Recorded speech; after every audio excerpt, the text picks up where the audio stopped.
حضرت ابو ہریرہ فرماتے ہیں رضی اللہ تعالیٰ عنہ کہ بھوک کی شدت سے میری کمر دوری ہو گئی، تو میں ڈرا کہ کوئی مجھے نقصان نہ ہو، تو مسجد نبوی کے ایسے گوشے پہ بیٹھ گیا جہاں لوگوں کا گزر ہوتا تھا۔ میرا خیال یہ تھا کہ کوئی شخص مجھے دیکھے گا اور دیکھ کر کے پہچان جائے گا کہ مسئلہ کیا ہے، لیکن جو بھی گزرتا سلام کر کے چلا جاتا، شاید اسے جلدی ہوتی، یا پھر ہستی پلکوں کے نیچے غم بھی پلتے ہیں، مگر کون دیکھتا ہے اتنی گہرائی میں۔ میں نے سوچا کہ ایک قدم اور آگے بڑھوں اور آنے والوں سے ہم کلام ہوں، جب میں ان سے بات کروں گا تو میرے لہجے سے وہ میری آواز کی شکستگی سے پہچان جائیں گے کہ میرا مسئلہ کیا ہے۔ تو کہتے ہیں حضرت عمر رضی اللہ تعالیٰ عنہ آئے، میں ان سے کوئی مسئلہ شرعیہ دریافت کیا، لیکن شاید انہیں بھی جلدی تھی، انہوں نے مسئلہ بتایا اور آگے بڑھ گئے۔ میں پریشان تھا کہ حضرت سیدنا صدیق اکبر رضی اللہ تعالیٰ عنہ آئے، میں نے ان سے بھی قرآنی آیت کے بارے میں سوال کیا، لیکن وہ بھی جلدی میں تھے اور انہوں نے بس آیت بتائی اور آگے گزر گئے۔ تو فرماتے ہیں کہ میں ایک عجیب کیفیت میں مبتلا بیٹھا تھا کہ ایک جانب سے روشنی اٹھی اور دل و قلب و نگاہ کا مرشد اولین آ گیا۔ تو کہتے ہیں حضور آ گئے، تو چونکہ میری عادت بنی ہوئی تھی کہ میں ہر آنے والے سے مسئلہ ہی پوچھ رہا تھا، تو میں نے حضور سے بھی مسئلہ پوچھ لیا۔ تو حضور نے میری جانب دیکھا اور پھر زیر لب مسکراتے ہوئے بولے، ابو ہریرہ بھوک لگی ہوئی ہے؟ میں نے کہا جی حضور مجھے بھوک لگی ہے۔ کہا میرے پیچھے آ جاؤ۔ حجرات اقدس کی قربت میں حضور پہنچے تو اہل خانہ کو آواز دی کچھ کھانے کے لیے ہے؟ تو انہوں نے کہا دودھ کا ایک پیالہ ہے۔ مجھے فرمانے لگے ابو ہریرہ وہ جو صفہ کے چبوترے پہ بیٹھے ہیں جاؤ ان کو بلا لاؤ۔ کہتے ہیں دودھ کا ایک پیالہ، اور مجھے تسکین ہوئی تھی لیکن 70 آدمی بیٹھے تھے وہاں۔ خیر حکم تھا، میں بلا لایا، میرے ہاتھ میں دودھ کا پیالہ دیا، کہا ابو ہریرہ دائیں سے شروع ہو جاؤ۔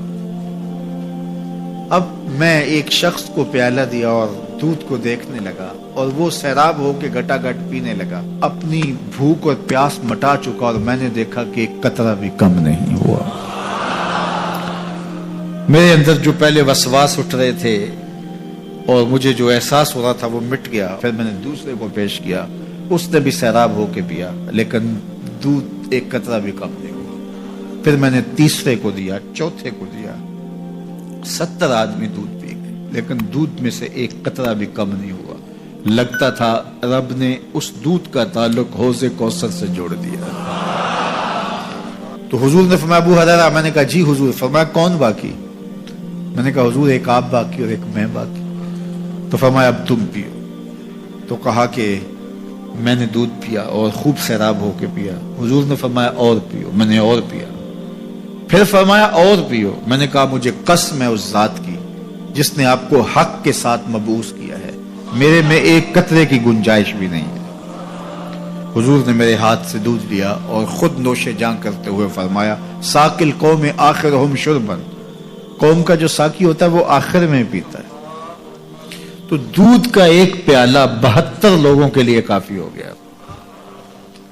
یہ صحیح حدیث کے اندر حضور کا معجزہ موجود ہے، آپ نے بارہا علماء سے سنا، لیکن اس تربیتی عمل سے بھی کبھی غافل نہ ہونا کہ 2 جہاں کا سردار ہے اور 71 آدمیوں کا جوٹا نوش جاں کر رہا ہے۔